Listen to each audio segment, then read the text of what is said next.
What's happening, financial coaches? It's Pete here. Want to talk to you on the second half of my podcast episode. And that's why you should podcast with people. And I'm going to tell you how to do it. Okay. So I actually had mentioned that I think you should podcast alone because you want to showcase your opinion, your education, your take, your expertise on something, especially when you are using this type of content to attract prospective clients, right? You want to convince them to work with you, not with someone else. But podcasting with other people has its benefits. If you are not well versed in something, for me, Medicare is one of those things that I generally understand, but I don't immerse myself in the different parts of Medicare and the changes to the law and when people can register and donuts and all this other stuff.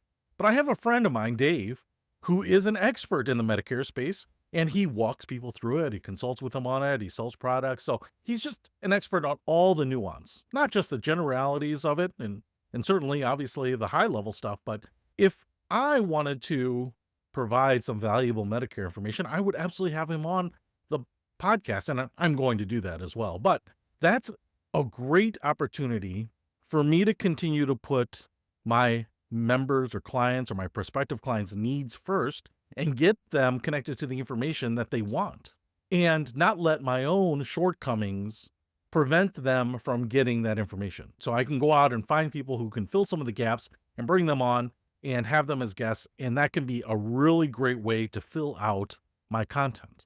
It can also be a great way just to showcase other people. So I have a friend of mine, Kate. She's a financial coach too, has built a successful six-figure business on her own. And so I thought it would be a great opportunity to have her on the podcast to talk about how she built her business, some of the mistakes that she made along the way, some of the tips that she would share with people who are building up their coaching business from nothing. And so it's not saying that I don't know how to build my own business, but she might have a different take on it, different ideas. And so it can be a great way to have someone on sporadically that can just help make you a better, more informed person and financial coach.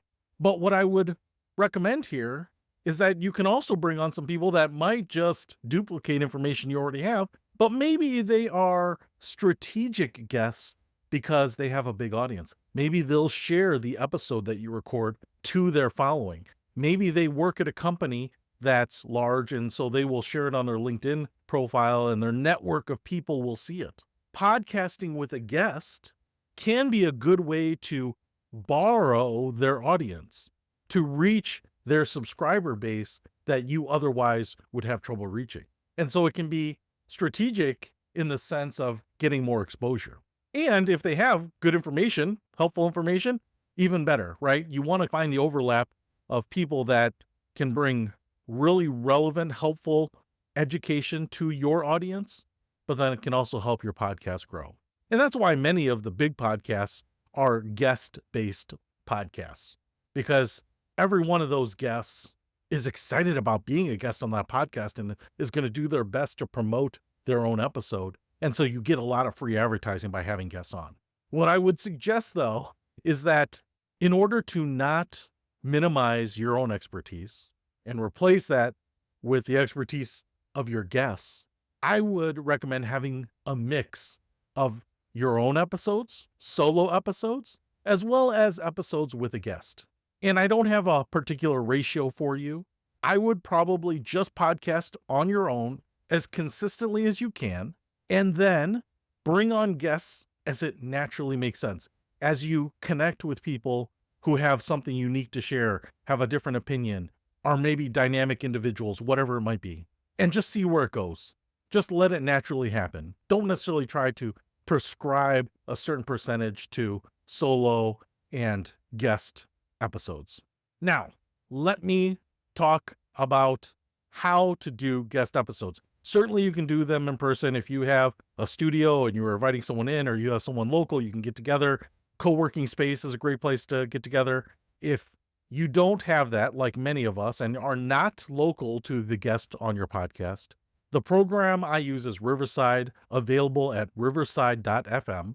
And it's a fantastic video meeting platform specifically for podcasts. And what makes this so much better than some of the other online meeting platforms is that it records both of your video and audio feeds on their local computer. So what I mean is that you have probably been on meetings online where someone's feed gets a little fuzzy, or maybe their video feed freezes for a moment.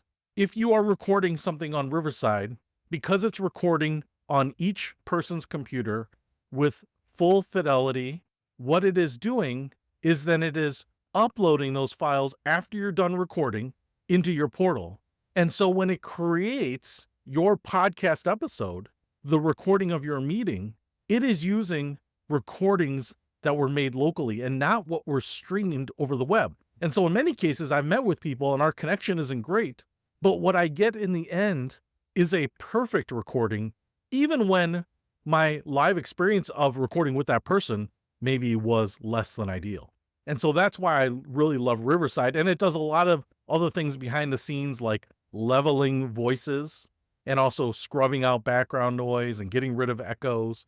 And so it's really a nice platform for some of us that don't want to tinker with a lot of audio inputs and just be able to record and know that at the end, when we're done, I'm going to get a video file that is high quality that I can share with people, that makes it look like I was using super high-end recording software and hardware to record a podcast episode.